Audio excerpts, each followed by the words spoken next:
Hello everyone, welcome to स्वा education. तो ये हमारी क्लास नंबर 6 है फॉर द एफएसएसएआई एमसीक्यू। इसके पहले की क्लास में क्लास नंबर 5 तक हम कुछ इंपॉर्टेंट एमसीक्यू जो है वो ऑलरेडी हम डिस्कस कर चुके हैं। तो आज की इस क्लास में भी हम सेम वैसे ही कुछ यहाँ पर इंपॉर्टेंट एमसीक्यू डिस्कस करेंगे, उनसे रिलेटेड कुछ इंपॉर्टेंट कॉन्सेप्ट जो बनते हैं वो भी हम यहाँ पर डिस्कस करेंगे। तो इसके पहले वाली क्लासेस अगर अभी तक आपने नहीं देखी हैं और अगर आप पहली बार देख रहे हो तो आप बेटर होगा उनको आप देख लो, जिससे हम एग्जाम तक जो भी आपका स्पेशली असिस्टेंट का एग्जाम और अगर आप सीएफएसओ टेक्निकल ऑफिसर की प्रिपरेशन करो तो ये आपके लिए इंपॉर्टेंट है ही है। असिस्टेंट एग्जाम के लिए तो आपका जो एग्जाम 3 नवंबर को लगा है तब तक हम सारी चीजें यहाँ पर कवर कर लेंगे, उससे पहले ही कर लेंगे, बहुत पहले हम कर लेंगे, जिससे आप अच्छे से रिवीजन कर सको, क्योंकि आपको बाकी सब्जेक्ट्स भी पढ़ने हैं। आप हमसे जुड़ सकते हो, हमारे स्वा एजुकेशन की वेबसाइट पे विजिट कर सकते हो, और आप सबसे बेटर होगा हमारा ऐप डाउनलोड करो। तो वहां पर आपको सारी चीजें प्रॉपर सेक्शन में एफएसएसएआई का एक सेक्शन मिल जाएगा, वहां पर आपको सारी चीजें मिल जाएंगी। ठीक है, लास्ट क्लास में एक क्वेश्चन आपको दिया था कि मतलब एफएसएसएआई से रिलेटेड ही था। क्वेश्चन आपका था लास्ट क्लास में कि आईएफएस क्विक एक्सेस है, ठीक है, एक तरीके का ये सिस्टम है, और इसको किसने डेवलप किया है? एफएसएसएआई ने डेवलप किया है, या फिर डब्ल्यूएचओ ने डेवलप किया है, या फिर एफएओ ने डेवलप किया है, या फिर यूएनओ ने डेवलप किया है? तो यहाँ पर किसने डेवलप किया है, तो ये हमारा क्वेश्चन था जो आपके लिए था। तो इसका देखो, डब्ल्यूएचओ जो है वो रॉन्ग ऑप्शन होगा, एफएओ यानी कि फूड एंड एग्रीकल्चर ऑर्गेनाइजेशन वो भी होगा, यूनाइटेड नेशन ऑर्गेनाइजेशन वो भी गलत होगा। तो हमारा इंडियन जो फूड रेगुलेटर है FSSAI, food safety standard Authority of India जिसको बोलते हैं, उसने यहाँ पर आईएफएस क्विक एक्सेस को यहाँ पर डेवलप किया है।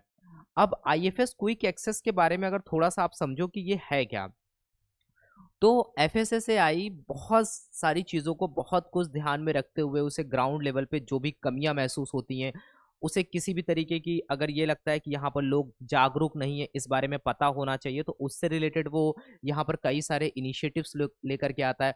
उसे लगता है कि पूरे सिस्टम को मैनेज करने के लिए हमें एक सिस्टम चाहिए, तो उसके लिए भी एफएसएसएआई करता है, चाहे वो लेबोरेटरी को मैनेज करना हो, चाहे वो हमारा आईटी का डेटा मैनेज करना हो, कुछ भी करना हो। आप देखोगे कि आप डिफरेंट डिफरेंट ऑर्गेनाइजेशंस को अगर कंपेयर करो और साथ में हम अगर एफएसएसएआई को कंपेयर करते हैं, तो एफएसएसएआई आज के टाइम पे सोशल मीडिया और सारी चीज़ों से लगा करके हम देखते हैं सबसे ज़्यादा एक्टिव ऑर्गेनाइजेशन है हमारी कंट्री में। इसको लेकर के कोई भी शक नहीं है। इतने ज़्यादा इनिशिएटिव्स, इतनी ज़्यादा चीज़ें आम जनता के लिए कि कैसे इनको चीज़ें पता चल सकें, फूड को लेकर के कैसे ये अपनी लाइफ को और बेटर बना सकें, तो ग्राउंड लेवल पे चीज़ें देखने के बाद ही एफएसएसआई इन सारी चीज़ों को डेवलप करता है। तो हम ये कह सकते हैं कि एक सबसे एक्टिव ऑर्गेनाइजेशंस में इंडिया में है ये। और आप रिक्रूटमेंट को लेकर के भी देखोगे तो बहुत फेयर सिलेक्शंस वगैरह यहाँ पर देखने को मिलते हैं आपको।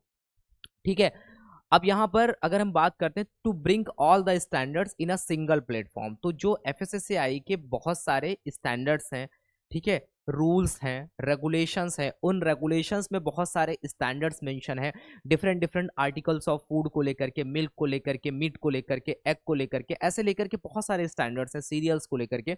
तो यहाँ पर क्या किया गया है कि एक तरीके से जो ऑल स्टैंडर्ड्स हैं उनको सिंगल प्लेटफॉर्म पे लाने के लिए FSSAI has develop this tool. इस टूल को डेवलप किया गया है जिसको हमने पीछे देखा, आईएफएस क्विक एक्सेस। ठीक है, तो आईएफएस क्विक एक्सेस जो था हमारा, जैसे कि यहाँ पर क्वेश्चन में था आईएफएस क्विक एक्सेस, तो नाम से आपको लग रहा है कि यहाँ पर कुछ ऐसा है कि हम कुछ डेटा और कुछ इंफॉर्मेशन को क्विकली एक्सेस कर सकते हैं। तो यहाँ पर हम क्या एक्सेस कर सकते हैं, जो भी फूड सेफ्टी को लेकर के जो स्टैंडर्ड्स हैं और जो रेगुलेशन है उनको एक्सेस कर सकते हैं for ease and quick access to all food safety as well as the quality standards of food items. ठीक है, this aim to minimize the ambiguity in the interpretation of regulations and facilitating FBOs in smooth operation of their business। तो food business operators के लिए बहुत important हो जाता है, जो भी फूड को मैनेज करना होता है, बहुत सारी चीज़ें करनी होती हैं, अपने फूड के बिजनेस को देखना, साथ ही साथ यहाँ पर क्या करना होता है, गवर्नमेंट के अकॉर्डिंग जो स्टैंडर्ड्स हैं या फिर रूल्स एंड रेगुलेशंस हैं उनको कंप्लाई करना। तो क्या होता है कि इन सारी चीजें अगर एक जगह पे मिल जाए और क्विकली इनको एक्सेस कर पाया जाए, तो फूड के अकॉर्डिंग उनको देख पाए कि हमारे लिए कौन सा रेगुलेशन इंपॉर्टेंट है जिसको करना चाहिए, तो वो सारी इंफॉर्मेशन अगर मिल जाएगी तो फूड बिजनेस ऑपरेटर के जो भी ऑपरेशंस होते हैं वो काफी स्मूथ हो जाएंगे। तो यही सी बात को ध्यान में रखते हुए यहाँ पर किया गया, it provides all the relevant information about the food products at a single glance, मतलब एक सिंगल प्लेस पे हमें एक सारी इंफॉर्मेशन मिल जाती है। ये एक बेटर यहाँ पर चीज देखने को हमें मिलती है। IFS quick access would not only facilitate user to access the information related to the product specific quality standards permitted food additives. तो यहाँ पर फूड एडिटिव्स को लेकर के क्या होता है, किसी भी फूड बिजनेस ऑपरेटर को ये बात ध्यान रखनी होती है कि कोई भी फूड एडिटिव अगर यूज कर रहे हैं तो उसका अमाउंट कितना यूज करना है, और स्पेशली ये बात ध्यान रखनी है कि ये जो फूड एडिटिव हम यूज कर रहे हैं उसकी परमिशन है भी या नहीं है। तो परमिटेड फूड एडिटिव को देखना होता है, ठीक है, कि वो फूड एडिटिव परमिट है या फिर नहीं है। फूड कैटेगरी को लेकर के आपने देखा होगा 17 कैटेगरीज होती हैं, तो वो कैटेगरीज क्या क्या है, किस कैटेगरी में किस आर्टिकल ऑफ फूड को रखा गया है, सीरियल्स जो है उससे बनने वाले प्रोडक्ट्स होते हैं, मिल्क वगैरह हो गया, एग वगैरह हो गया, इनकी क्या क्या कैटेगरीज हैं, तो उनको कैटेगरीज के अकॉर्डिंग डिवाइड किया गया है। तो वो सारा डेटा भी यहाँ पर आपको मिल जाएगा। With the Codex food categorisation system, Codex Alimentarius commission क्या है, वो इंटरनेशनल लेवल पे क्या काम करता है, फूड स्टैंडर्ड्स बनाने का काम करता है। तो उससे रिलेटेड यहाँ पर कोडेक्स की फूड कैटेगराइजेशन सिस्टम को लेकर के इन्फॉर्मेशन आपको यहाँ पर मिल जाएगी। मेटल कंटामिनेंट्स जो होते हैं उनको लेकर के इन्फॉर्मेशन मिल जाएगी। तो बहुत सारे मेटल्स ऐसे होते हैं जैसे लेड, आर्सेनिक, ये बहुत ज्यादा हार्मफुल होते हैं हमारे शरीर के लिए। इनका कुछ अमाउंट्स अगर गलती से आ जाता है तो वहां तक ठीक है, बट एक लिमिट से ज्यादा अगर ये हमारे फूड में होते हैं तो ये हमारे लिए बहुत ज्यादा हार्मफुल होते हैं। पेस्टिसाइड रेसिड्यू वगैरह होते हैं, माइक्रोबायोलॉजिकल कंटामिनेंट्स होते हैं, but also provide a wide choice of provision of food businesses for improving the quality of the food products. तो आपको ऑल ओवर ये समझ में आया कि IFS क्विक एक्सेस करता क्या है, एक तरीके से सारी इंफॉर्मेशन को एक जगह अवेलेबल करा देता है जिससे सारी इंफॉर्मेशन एक जगह कलेक्ट हो सके, ठीक है। तो आज फिर से हम शुरुआत करते हैं अपने क्वेश्चन नंबर 1 के बारे में। आई होप आपको पीछे वाला जो था वो समझ में आया। क्वेश्चन क्या था, किसने डेवलप किया, ये तो छोटी सी चीज थी कि FSSAI ने डेवलप किया, कोई भी बता देगा, बट एक्चुअल में वो है क्या उसके बारे में हमने समझा। एग्जाम पॉइंट ऑफ व्यू से वो आपके लिए इंपॉर्टेंट था। तो क्वेश्चंस हम यहाँ लेते हैं, तो हो सकता है क्वेश्चंस बहुत बेसिक है, बट उसके पीछे की जो चीज हम डिस्कस कर रहे हैं वो आपके लिए ज्यादा इंपॉर्टेंट है। क्वेश्चंस तो बस एक जरिया है आपको चीजें समझाने का, ठीक है। क्वेश्चन नंबर 1 हमारे सामने निकल करके आता है, the FSSAI publication on safe and nutrition food on food adulteration. तो FSSAI के बहुत सारे ऐसे इनिशिएटिव्स हैं जिसमें बहुत सारे पब्लिकेशंस हैं। पब्लिकेशंस क्या है, वो बहुत सारी नंबर ऑफ ई बुक्स वगैरह निकालते हैं, बहुत नंबर ऑफ ब्राउचर्स वगैरह रिलीज करते हैं। ये सब पब्लिकेशंस हैं जिससे लोगों तक कुछ इंफॉर्मेशन पहुंच सके और वो एक प्रॉपर तरीके से एक अच्छे फूड का सिलेक्शन कर सकें। तो यहाँ पर वो क्या है जिसमें फूड अडल्ट्रेशन को लेकर के बात करी गई है, वो पिंक बुक है या फिर वो डार्क बुक है या फिर येलो बुक है या फिर ऑरेंज बुक है। तो यहाँ पर आपने इसको पढ़ा होगा, बहुत बेसिक सा क्वेश्चन है। तो हमारा ऑप्शन नंबर जो बी है वो करेक्ट होगा, डार्ट बुक। बाकी ये भी गलत है, ये भी गलत है, ये भी गलत है। इनको लेकर के हम एक क्लास में और डिटेल में पढ़ेंगे, बस यहाँ पर बस इस क्वेश्चन को देख लेते हैं। बाकी जो डिफरेंट टाइप ऑफ बुक्स होती हैं उनको लेकर के हम किसी और क्वेश्चन को लेकर के आएंगे, उसमें हम डिटेल में डिस्कस करेंगे। तो यहाँ पर डार्ट बुक है जिसमें बेसिकली अडल्ट्रेशन के बारे में बताया गया, ठीक है। तो detect adulteration with rapid test. तो यहाँ पर क्या होता है, जो फूड होते हैं जो हम अपने घर में यूज करते हैं, जनरली क्या हम यूज करते हैं, वो मिल्क हो सकता है, मिल्क से बनने वाला कोई प्रोडक्ट हो सकता है, ठीक है।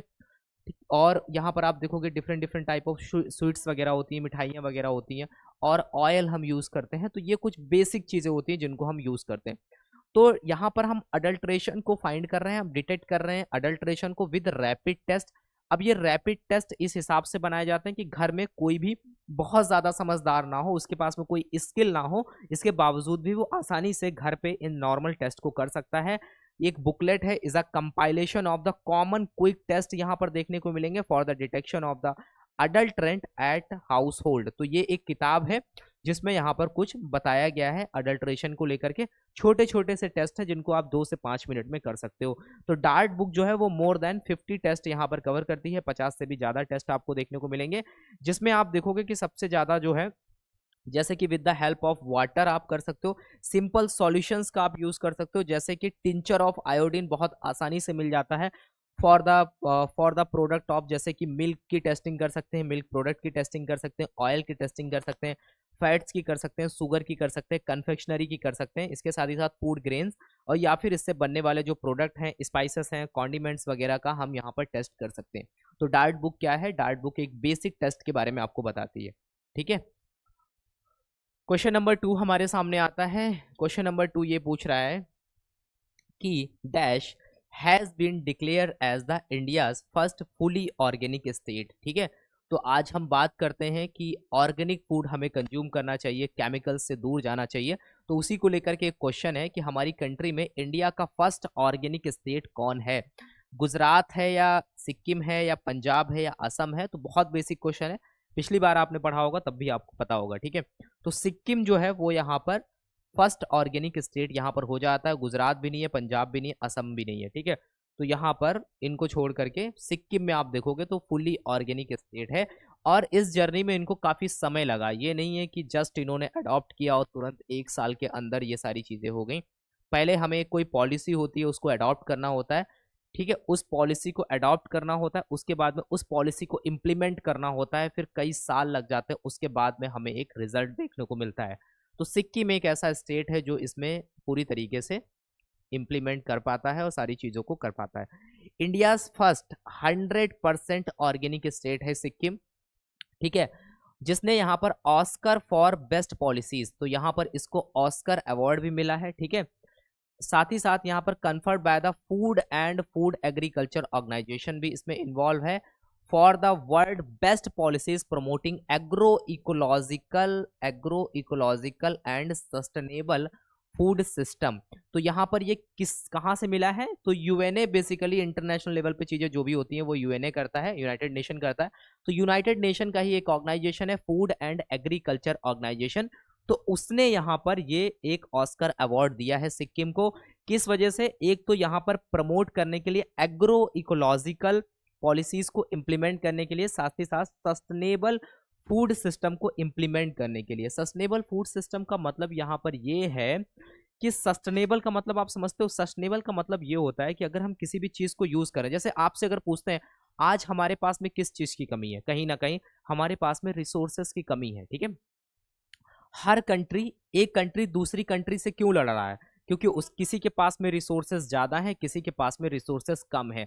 तो हमारे पास में जो लैंड है वो तो लिमिटेड है। ठीक है, और वो लैंड पे अवेलेबल जो रिसोर्सेस है वो भी लिमिटेड है। अगर एक बार रिसोर्सेस खत्म हो जाएंगे तो आप क्या करोगे, दूसरी कंट्री से क्या करोगे, इंपोर्ट करोगे। ठीक है, फिर हमारे पास जो ज़्यादा चीज़ें होती हैं हम एक्सपोर्ट करते हैं। तो ऐसे ही चल रहा है।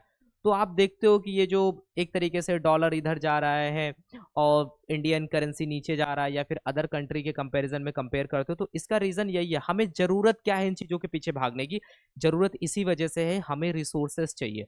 हम बहुत सारी ऐसी चीज़ें यूज़ करते हैं जो हमारी कंट्री में नहीं है। अब हम दूसरी कंट्री से अगर हम उन चीज़ों को परचेज करना चाहते हैं तो हमें वहाँ पे डॉलर में पेमेंट करना पड़ेगा। तो ऐसे ही पूरा सिस्टम चलता है।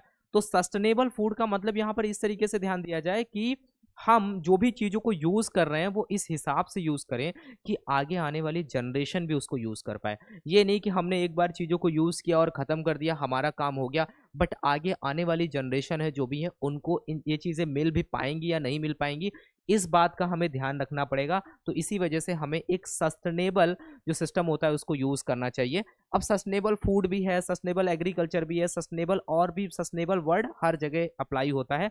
तो ये बात आप ध्यान रखना।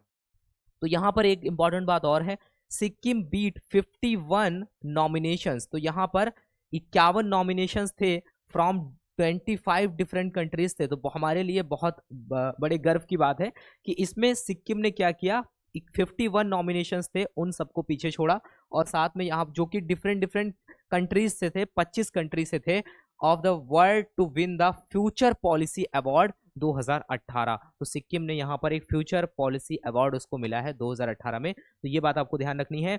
साथ ही साथ chief minister of the Sikkim जो कि पवन कुमार चैम्बलिंग है, जिन्होंने ये अवार्ड को रिसीव किया था, award from the deputy director of the UN FAO, जिनका नाम है Maria Helena Semedo, in Rome on October 15। ठीक है, तो जब ये इनको अवार्ड दिया गया था तो इन्होंने सिक्किम के जो चीफ मिनिस्टर हैं उन्होंने रिसीव किया था, क्योंकि स्टेट के बिहाफ पे वही करेंगे। और किसने दिया था, deputy director of the UN जो FAO के डिप्टी डायरेक्टर हैं, जिनका नाम है मरिया हेलेना सेमेडो, इन रोम। तो हेडक्वार्टर रोम में है, तो रोम में दिया था। ठीक है, उसके बाद में 2003 में क्या होता है, यहाँ पर 2003 पीछे हम थोड़ा जा रहे हैं, मैं आपको बताता हूँ।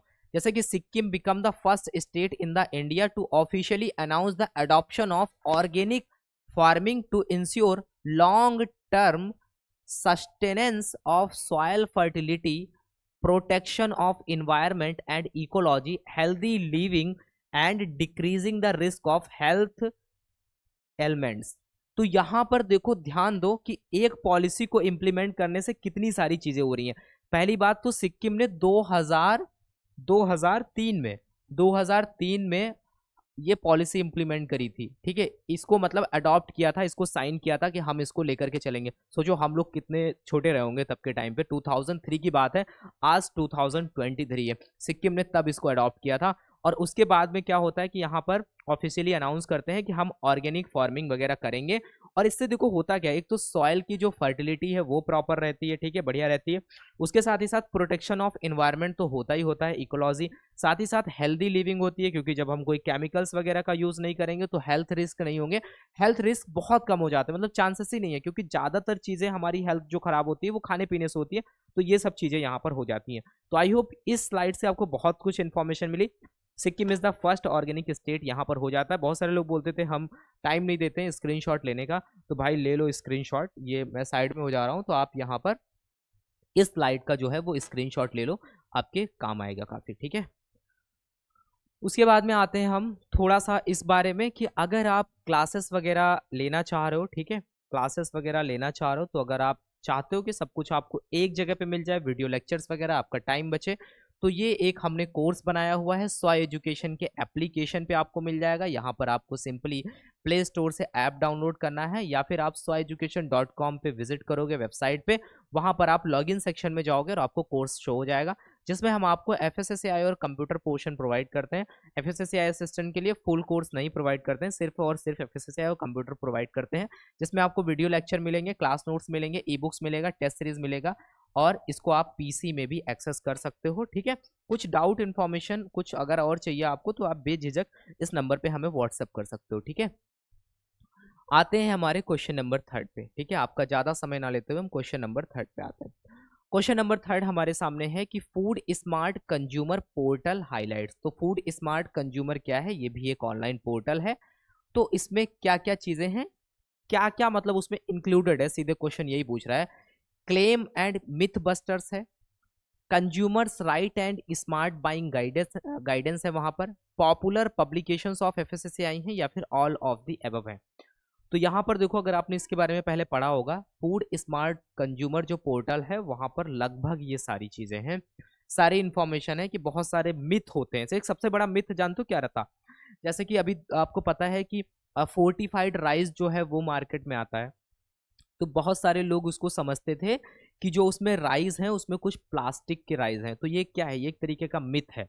तो बट वहां पर क्या होता है, वो फोर्टिफाइड राइस होते हैं, इसी वजह से उनका कलर थोड़ा शाइनी टाइप का होता है, हमें लगता है कि वो प्लास्टिक के हैं। तो ये सारे जो है वो करेक्ट हो जाएंगे, तो इस वजह से ऑल ऑफ द एबव जो है वो ऑप्शन हमारा करेक्ट हो जाएगा, ठीक है। अब यहाँ पर देखो, अगर हम बात करते हैं थोड़ा सा, तो ये फूड स्मार्ट कंज्यूमर है।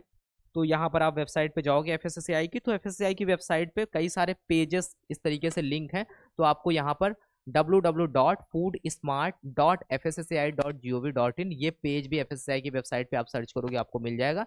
तो इसमें क्या है, इसमें बहुत सारी चीजें, कंज्यूमर के क्या राइट्स होते हैं, इंटरेक्टिव क्विजेस आपको देखने को मिल जाएंगे, फूड सेफ्टी कनेक्ट ऐप के बारे में देखने को मिल जाएगा, वाटर पोर्टल है, यहाँ पर क्लेम बस्टर्स हैं, उसके बाद में रिसोर्स गैलरी है, ठीक है, लॉज द ग्रीवेंसेस है, यानी कि अगर आपको कोई शिकायत वगैरह करनी है तो वो आप कर सकते हो, गाइडेंस नोट्स हैं, यहाँ पर गाइड टू स्मार्ट बाइंग है, यहाँ पर कंज्यूमर का यहाँ पर फीडबैक है, ब्लॉग वगैरह देखने को मिल जाएंगे। तो ये सारी चीजें आपको एक फूड स्मार्ट कंज्यूमर वाले पोर्टल पे देखने को मिल जाती हैं। तो food smart consumer portal is a complete guide हम बोल सकते हैं to food safety for food consumers, which focuses on the consumers right and consumers education with regards to food safety, hygiene and standards. The prime objective of this portal is to add the food smart consumer by providing credible information. दूसरी बात, आप platform to raise grievance for redressal, यानी कि आप अपनी शिकायत वगैरह भी यहाँ पर डाल सकते हो, वो सबसे मेन यहाँ पर ऑब्जेक्टिव यही है। यानी कि एक आपको पहली बात तो अच्छी सही करेक्ट इन्फॉर्मेशन मिल जाएगी, क्रेडिबल इन्फॉर्मेशन, साथ ही साथ यहाँ पर आप अपनी ग्रीवेंस वगैरह दर्ज कर सकते हो, आप अपनी शिकायत वगैरह जो है वो यहाँ पर आप दर्ज कर सकते हो, ठीक है। तो नेक्स्ट क्वेश्चन हमारे सामने आता है क्वेश्चन नंबर 4। तो क्वेश्चन नंबर 4 क्या है?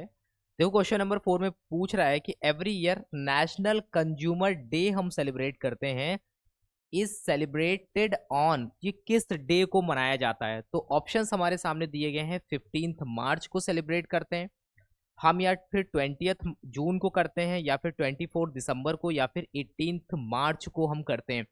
तो इनमें से जो हम नेशनल कंज्यूमर डे है, इस बात का ध्यान रखना। तो यहाँ पर हम वो कब सेलिब्रेट करते हैं? देखो हम इसको सेलिब्रेट करते हैं 24 दिसंबर को।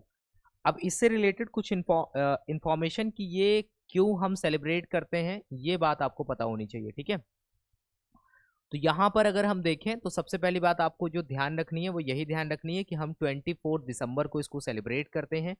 साथ ही साथ यहाँ पर हम क्यों करते हैं ऑन दिस डे, इस डे को हम क्या करते हैं, हम एक कैंपेन रन करते हैं एंड एक्टिविटीज करते हैं are organize to achieve change. तो यहाँ पर FSSAI जिस तरीके से क्या करता है, बहुत सारे कैंपेन रन करता है, जैसे कि सबसे बड़ा एक campaign eat right India run किया गया, वैसे ही डिफरेंट डिफरेंट ऑर्गेनाइजेशंस और डिफरेंट डिफरेंट मिनिस्ट्रीज जो होती हैं अपनी चीज़ों को और बेटर बनाने के लिए, लोगों तक इन्फॉर्मेशन पहुंचाने के लिए, लोगों को अवेयर करने के लिए बहुत सारे कैंपेन्स रन किए जाते हैं जिसमें लोग इन्वॉल्व होते हैं। एक स्पेसिफिक हम डे डिसाइड करते हैं और उस डे को ये सारी इन्फॉर्मेशन लोगों के साथ में शेयर करी जाती है।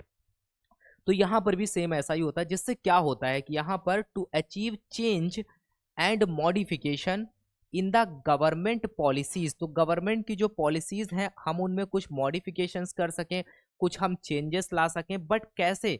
In favour of consumer, consumer के फेवर में। तो हम और आप क्या है, कंज्यूमर हैं। जो भी कैंडिडेट कुछ भी मार्केट से खरीदता है उसको कंज्यूम करने के लिए, यानी कि अपने पर्सनल यूज के लिए, तो हम उसको क्या बोलते हैं, हम उसको कंज्यूमर बोलेंगे। तो यहाँ पर कंज्यूमर के बारे में बता रहा है, behaviour of cooperation towards the consumer. तो यहाँ पर इसके साथ ही साथ जो कोऑपरेशन या फिर जो कॉरपोरेट सेक्टर्स वगैरह हैं जो बेसिकली आपको सर्विसेज और जो भी चीज़ें प्रोवाइड करते हैं, उनको भी यहाँ पर ध्यान में रखा जाए, कि उनको भी यहाँ पर ये समझाया जाए कि आपको कंज्यूमर के साथ में कैसे बिहेव करना है और कंज्यूमर्स के क्या क्या राइट हैं, वो कैसे चीज़ों को यहाँ पर रेज कर सकता है, ये सारी इन्फॉर्मेशन दी जाए, जिससे आपको पता चल सके कि आपके राइट्स क्या हैं। अगर आपके साथ में कुछ गलत होता है ऑनलाइन ऑफलाइन किसी भी तरीके से, तो आप यहाँ पर इन चीज़ों को क्या कर सकते हो, रेज कर सकते हो, अपनी शिकायत जो है वो दर्ज कर सकते हो, ठीक है। अब यहाँ पर क्वेश्चन नंबर 5 आता है, देखो हमारे सामने क्वेश्चन नंबर 5 क्या पूछ रहा है। क्वेश्चन नंबर 5 पूछ रहा है FSKAN या फिर FSCAN इसको बोलते हैं, इसका मतलब क्या होता है? तो ये भी मैं आपको बता दूं, FSSAI का ही एक इनिशिएटिव आप समझ सकते हो। देखो ये जो छोटे छोटे इनिशिएटिव होते हैं ना, जिसमें जस्ट नेम, और कुछ बड़े इनिशिएटिव हैं जैसे कि ईट राइट इंडिया, रुको हो गया, फूड फोर्टिफिकेशंस हो गया, उनको तो हम बहुत डिटेल में पढ़ते हैं। बट ये वाले इनिशिएटिव अगर वहां पर मेंशन है आपके सिलेबस में, तब तो आपको डिटेल में पढ़ना है। अदरवाइज इनके बारे में क्वेश्चंस के थ्रू जस्ट आपको इन्फॉर्मेशन होनी चाहिए, पता होना चाहिए कि ये किस तरीके से काम करते हैं।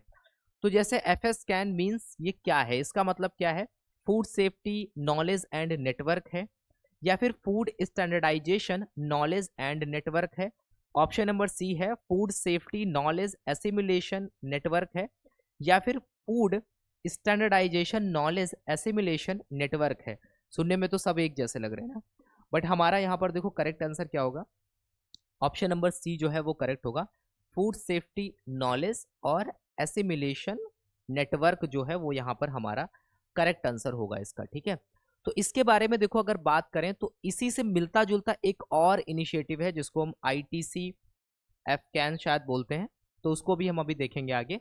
तो यहाँ पर अभी जो हम बात कर रहे हैं वो हम बात कर रहे हैं किसकी, FSCAN की। तो ये भी एक इनिशिएटिव है FSSAI का, एपेक्स फूड रेगुलेटर यानी कि FSSAI की बात कर रही है, इसने इसको लॉन्च किया है, एक न्यू इनिशिएटिव है जिसमें for identification of gaps in the areas of the food Safety and quality.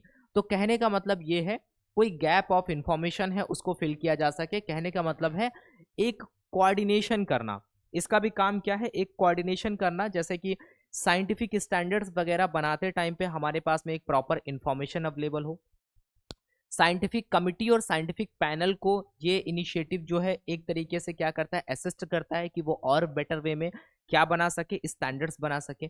अब ये जो कमिटी और ये सब जो स्टैंडर्ड्स बनाते हैं इनके लिए सबसे इंपॉर्टेंट होता है इंफॉर्मेशंस। अगर इनको इन्फॉर्मेशन मिल जाए, इन्फॉर्मेशन कैसी, बेस्ड ऑन डेटा, ऐसा नहीं कि कोई भी इन्फॉर्मेशन कहीं से कोई दे रहा है, बेस्ड ऑन डेटा, यानी कि जिसको लेकर के कुछ तथ्य अवेलेबल हैं, जिसको हम साइंटिफिकली कह सकते हैं कि हाँ भाई ये ऐसा ऐसा है, तो उस तरीके की इन्फॉर्मेशन शेयर करना एक कोऑपरेशन लेकर के चलना, ठीक है। तो ये सारी चीजें क्या हैं, ये इसमें इस इनिशिएटिव में हमें देखने को मिलती हैं, जिसमें हम क्या करते हैं, एक तरीके से कोऑपरेशन लेकर के चलते हैं।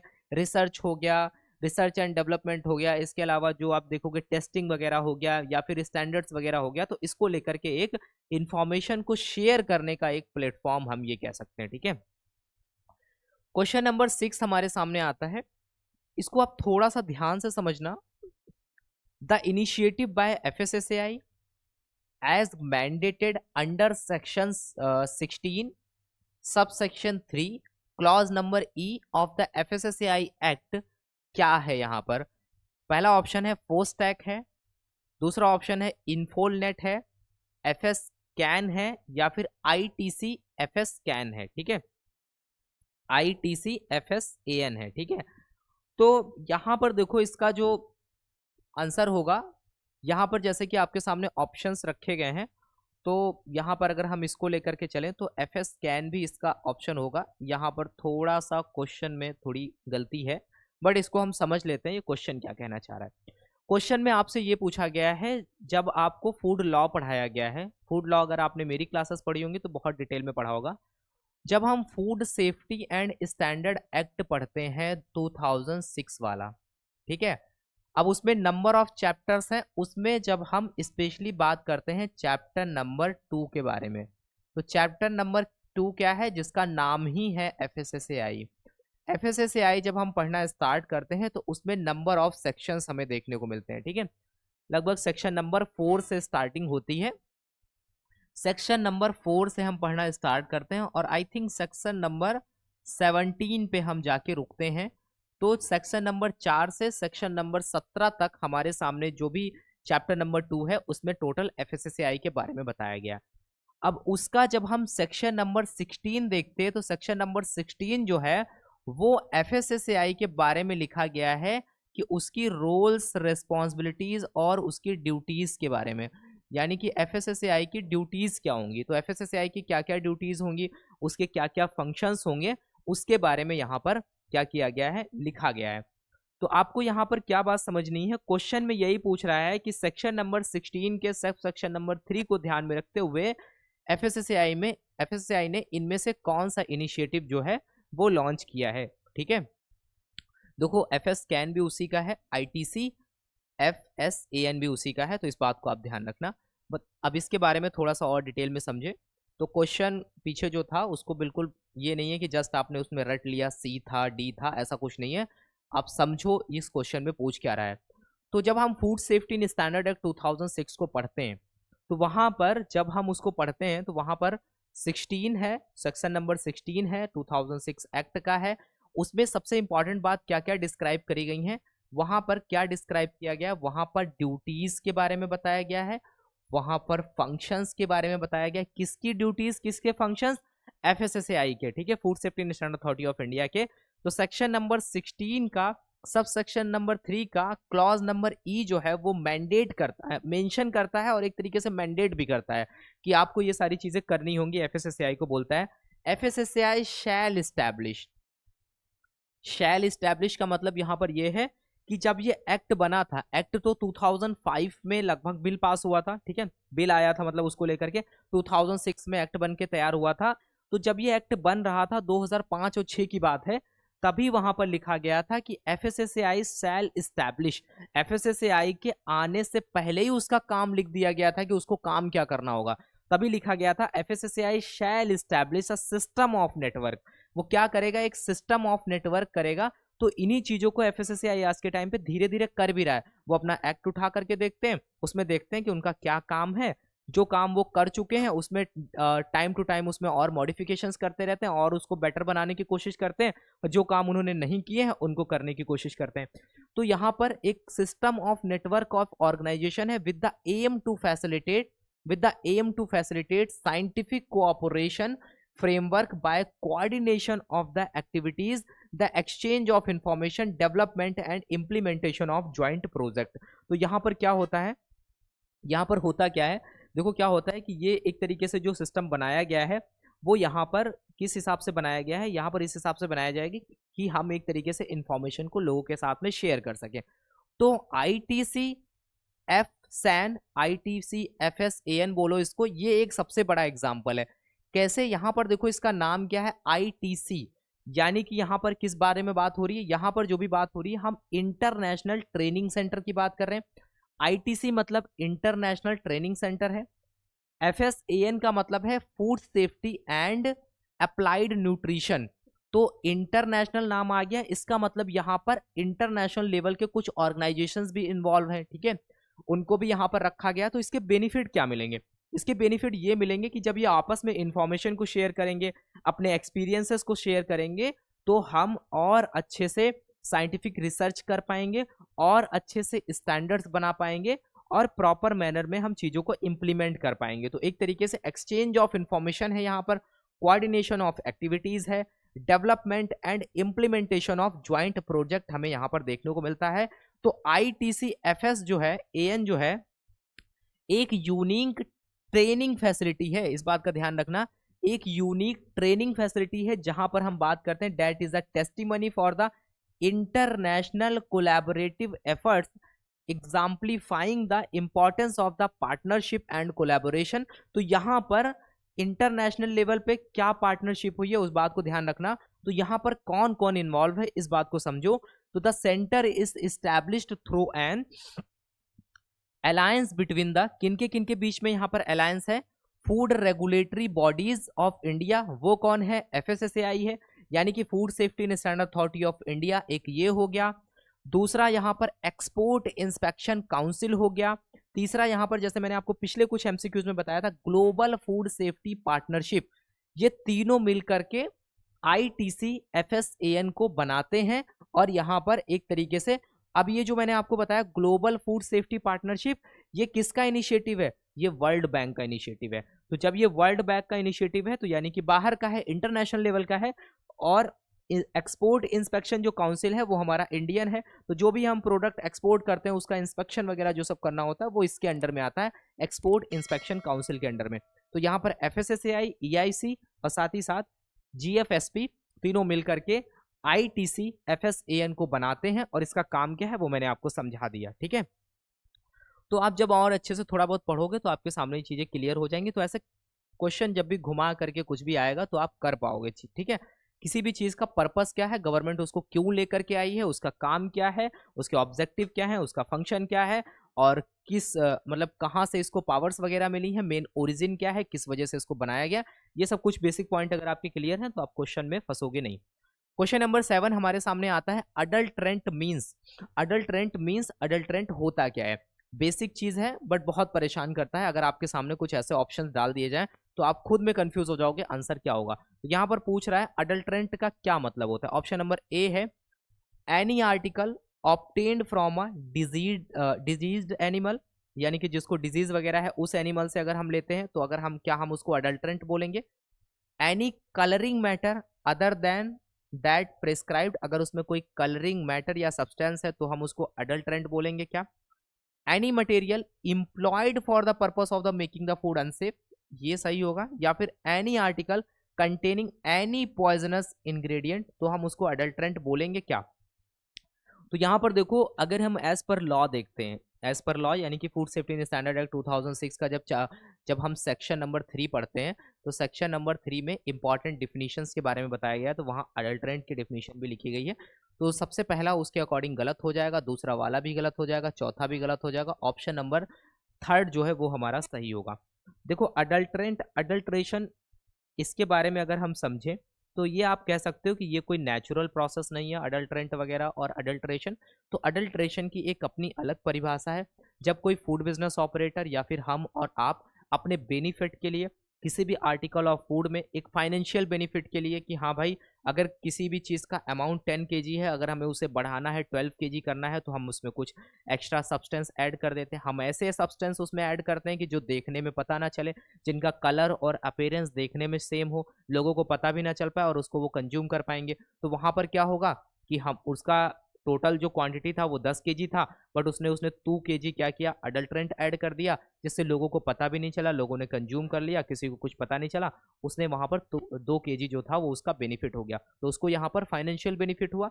तो ऐसा इंटेंशन जो है वो किसी भी फूड बिजनेस ऑपरेटर का हो सकता है, ठीक है। वो अपने एक्सपेंसेस, अपनी अदर चीज़ों को या फिर एक्स्ट्रा बेनिफिट के लिए चीज़ों को मैनेज करने के लिए वो ऐसा करते भी हैं। तो any material employed for the purpose of making the food unsafe, तो हम उसको यहाँ पर क्या बोलेंगे, अडल्ट्रेंट बोलेंगे। As per food safety standard act 2006, adulterant means any material which is or could be employed for the making of food unsafe or substandard or misbranded or containing extraneous matter, तो वहां पर हम क्या कहेंगे, इसको हम adulterant बोलेंगे। सबसे बड़ा एग्जांपल यहाँ पर ये है, देखो अडल्ट्रेंट जब भी होता है तो लोग जानबूझ के करते हैं। अडल्ट्रेशन जो होता है वो जानबूझ के होता है। अडल्ट्रेशन जैसे कि उसमें अगर कुछ कोई एक्स्ट्रानियस मैटर गलती से आ गया, या फिर प्रोसेसिंग के टाइम पे कुछ उसमें हो गया, कुछ नॉर्मल से चीज़ें आ गई, बहुत माइनर से उसमें एक्स्ट्रा पार्टिकल्स आ गए, तो हम उसको अडल्ट्रेशन नहीं बोलेंगे, ठीक है। एज पर लॉ हम नहीं बोलेंगे। अदरवाइज अडल्ट्रेशन के लिए जो लॉ अप्लाई होता है ना वो सबके ऊपर इम्पोज हो जाएगा, तब तो बहुत ज़्यादा दिक्कत आने लगेगी। तो यहाँ पर इस बात को भी ध्यान रखा जाता है, किसी ह्यूमन का इंटरफेरेंस अगर नहीं है तो उसको हम इसमें नहीं रखते हैं, क्योंकि अडल्ट्रेशन के लिए पेनाल्टी और ये सब चीज़ें अलग हैं, ठीक है। तो substance added to a product but not listed as an ingredient, तो अगर हम ऐसे देखेंगे तो ऐसे तो हम बहुत सारे एडिटिव भी ऐड करते हैं, बहुत सारी ऐसी चीज़ें हम ऐड करते हैं, तो तब तो वो भी सब अडल्ट्रेंट में आ जाएंगे अगर हम सबको इस कैटेगरी में डाल देंगे। तो यहाँ पर कोई भी ऐसा इंग्रेडिएंट अगर आप ऐड करते हो जो उस लिस्ट में शामिल नहीं है, तो हम उसको अडल्ट्रेंट बोलेंगे। A substance that ends up in a product by accident when the product is made, adulterant में बी इन फूड, ड्रग हो सकता है, ठीक है, एंड अदर प्रोडक्ट्स हो सकता है। And adulterant may cause a product to be harmful और चीपर टू मेक और not work as it should, तो यहाँ पर सब्सटेंस हो सकता है किसी को भी अगर हम यहाँ पर ऐड कर रहे हैं, बट यहाँ पर सबसे बड़ी बात आपको ये ध्यान रखनी है कि यहाँ पर ह्यूमन इंटेंशन जरूर होता है, जानबूझ के लोग इसको करते हैं, तो एक तरीके से वो हमारे लिए हार्मफुल होता है। बट सबसे मेजर चीज़ है लोगों का यहाँ पर फाइनेंशियल इंटरेस्ट हमें देखने को मिलता है। तो यहाँ पर क्या क्या चीज़ें हो सकती हैं अडल्ट्रेंट में, फूड भी हो सकता है कोई, यानी कि मे बी इन फूड, जैसे कि ड्रग्स हो सकता है, अदर प्रोडक्ट्स हो सकते हैं, जिसकी वजह से यहाँ पर हार्मफुल नेचर हमें देखने को मिलता है। तो आई होप आपको ये चीज़ यहाँ पर समझ में आई होगी, ठीक है। उसके बाद में क्वेश्चन नंबर 8 हमारे सामने आता है। क्वेश्चन नंबर 8 हमसे ये पूछ रहा है, देखो क्वेश्चन जो है वो हम यहाँ पर एक टॉपिक वाइज नहीं डिस्कस कर रहे हैं। अभी जब आप एग्जाम देने जा रहे हो आपका ब्रेन इतना ट्रेन होना चाहिए कि जंप करके भी क्वेश्चंस आए तो आप उनको कर पाओ, ठीक है। To promote safe and healthy food, FSSAI has launched a training tool kit for health under the scheme. तो यहाँ पर to promote the safe and healthy food को प्रमोट करने के लिए FSSAI ने लॉन्च किया है एक training tool kit for health under the scheme. किस स्कीम के अंडर उसने लॉन्च किया है? पहला स्कीम है जागो ग्राहक जागो, स्वच्छ भारत, या फिर सात्विक खाना, या फिर आयुष्मान भारत स्कीम। तो यहाँ पर आप देखोगे तो इन चारों को अगर आप ध्यान से समझो, तो अगर आपने कहीं सुना होगा तो आप इसका आंसर कर पाओगे। तो आयुष्मान भारत जो है वो हमारा यहाँ पर करेक्ट आंसर हो जाएगा, ठीक है।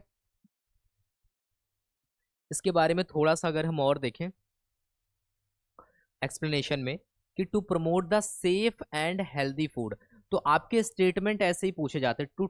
To promote the safe and healthy food, उसको लेकर के कौन सा किट वगैरह डेवलप किया गया है? Food Safety and Standard Authority of India FSSAI is likely to launch a training tool kit to health workers at the proposed 1.5 lakh wellness centre, जिसमें देख रखे गए हैं under the Ayushman Bharat scheme.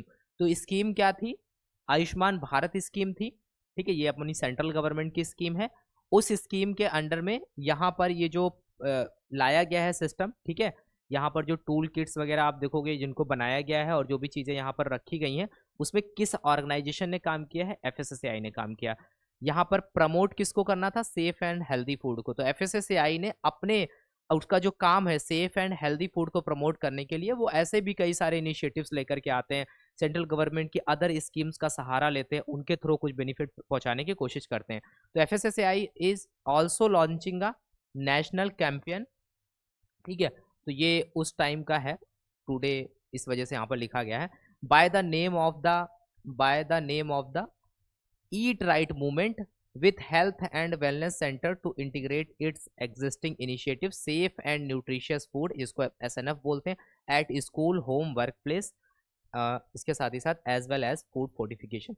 तो इसको तो हम और अच्छे से कभी देखेंगे, ऑलरेडी हम क्लास में डिस्कस कर चुके हैं। ईट राइट इंडिया जो मूवमेंट है या फिर ईट राइट इंडिया जो इनिशिएटिव है वो बहुत बड़ा इनिशिएटिव है एफएसएसएआई का, उसी के अंडर में ये सब इस आप देखोगे कि सेफ एंड न्यूट्रिशियस फूड को लेकर के कई सारी बुक्स वगैरह पब्लिश करी गई हैं, जहाँ से पता चलता है कि अगर आप स्कूल में हो, घर में हो या फिर आप वर्क प्लेस पे हो तो कैसे वहाँ पर आप हाइजीन मेंटेन कर सकते हो, ठीक है। तो ये एक अलग पार्ट हो जाता है। क्वेश्चन नंबर 9 है कि Dehradun based Indian Institute of Petroleum has pilot tested to convert used cooking oil into. तो देखो इसको लेकर के इसका अगर हम कंटेक्स्ट देखें कहाँ से ये क्वेश्चन निकल के आता है, तो ये रुको का जो कॉन्सेप्ट है अगर आपने पढ़ा होगा, जहाँ पर हम रीयूज्ड कुकिंग ऑयल की बात करते हैं, वहाँ से ये क्वेश्चन निकल करके आता है।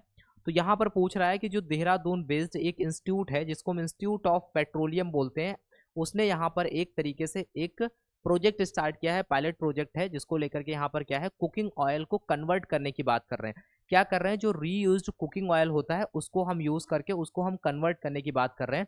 किस में कन्वर्ट कर रहे हैं वो इस बारे में पूछ रहा है, बायोएथेनॉल में बात कर रहे हैं या फिर बायो एक्टिवेशन टर्बाइन फ्यूल या फिर बायोडीजल या फिर बायोमेथेनॉल में। तो यहाँ पर अगर आपने इसके बारे में सुना होगा पहले भी, अगर आपने प्रिपरेशन करी होगी एफएसएसआई में किसी में, तो बहुत इजी क्वेश्चन है। तो यहाँ पर आपका आंसर होगा बायो एक्टिवेशन टर्बाइन फ्यूल है, उसमें कन्वर्ट करने की बात हो रही है। तो यहाँ पर जो यूज्ड कुकिंग ऑयल है उसको हम यहाँ पर कन्वर्ट कर रहे हैं। अगर आपने रुको की क्लास देखी होगी मेरी, तो उसमें हमने बहुत डिटेल में बात करी है कि ये जो रीयूज्ड ऑयल होता है कितना ज़्यादा खतरनाक होता है। जब आप यहाँ पर देखते हो कि इसमें टोटल पोलर कंपाउंड जो है वो यहाँ पर बहुत कम होना चाहिए। अगर हम बात करते हैं, अगर फ्रेश ऑयल है, अगर कोई फ्रेश वेजिटेबल ऑयल है, ठीक है, तो उसमें अगर टोटल पोलर कंपाउंड की बात करें तो वो मैक्स टू मैक्स कितना हो सकता है, वहाँ पर 15 हो सकता है, ठीक है। अगर हम वहाँ पर अगर हम बात करते हैं, अगर हम उसको एक बार यूज़ कर चुके हैं, दोबारा से अगर वहाँ पर कर रहे हैं तो वो मैक्सिमम 25 हो सकता है। तो बहुत ज़्यादा लोग एक के बाद दोबारा यूज़ कर सकते हैं, बट आप देखोगे कि जो फूड की इंडस्ट्री है, फास्ट फूड, वहाँ पर मल्टीपल टाइम चीज़ों को फ्राई किया जाता है, तो वो कहीं ना कहीं जा करके हमें अल्जाइमर, हार्ट डिजीज़ और ये बहुत सारी चीज़ें हमें देखने को मिलती हैं, ठीक है। तो यहाँ पर जो है बायो एक्टिवेशन टर्बाइन फ्यूल में हम चेंज करें तो देहरादून बेस्ड जो इंडियन इंस्टीट्यूट ऑफ पेट्रोलियम है, has successfully finished a pilot test to convert used cooking oil into a bio aviation turbine fuel, जिसको बायो एटीएफ बोलते हैं। बायो एविएशन टर्बाइन फ्यूल जिसको बायो एटीएफ बोलते हैं, कैन बी ब्लेंडेड विथ, यहाँ पर blended मतलब मिक्स करना, विथ कन्वेंशनल जो एटीएफ होता है and use as a aircraft fuel. तो एविएशन जहां पर भी नाम आ जाता है, एविएशन फ्यूल का मतलब जो प्लेन वगैरह होते हैं उनमें यहाँ पर जो भी फ्यूल वगैरह यूज होता है उसकी बात करी जा रही है। देखो होगा क्या कि अगर हम रीयूज्ड ऑयल है, अगर हम उसका कुछ अच्छा यूज कर पाएंगे तो लोगों से जाकर के मार्केट में पूरा सिस्टम बन जाएगा। अभी इस पे काम चल रहा है, रुको को लेकर के बहुत काम चल रहा है, बायोडीजल वगैरह बनाने के लिए सेंट्रल गवर्नमेंट भी इसमें पूरा अपना रोल प्ले कर रही है, बट अभी ग्राउंड लेवल पे इतना अच्छे से इंप्लीमेंट हो नहीं पाया।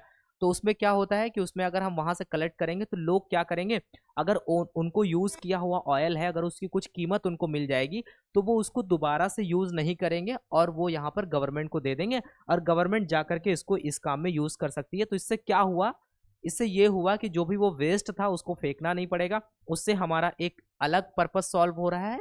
दूसरी चीज यहाँ पर जो लोगों की हेल्थ खराब होती थी उसको अभी यहाँ पर एक इलाज निकल करके आता है कि उसको भी हम यहाँ पर कम कर सकते हैं। लास्ट क्वेश्चन आ जाते हैं हमारा, लास्ट क्वेश्चन हमारे सामने है कि one step resource for managing all activities of food testing through online interface is called, क्या बोलते हैं।